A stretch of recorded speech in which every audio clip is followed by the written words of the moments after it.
Our team at the call centre often get asked what to bear in mind when purchasing fridges with ice and water dispensers.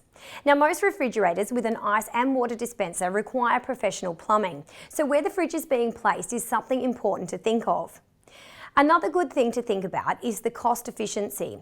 Fridges with dispensers use more electricity and cost more to run compared to most standard refrigerators.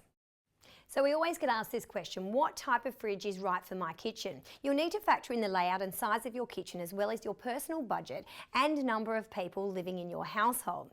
There are 4 main types of refrigerators. There's the top mount, the bottom mount, the 3 or 4 doors and the side by side, which is just like this one here. Each style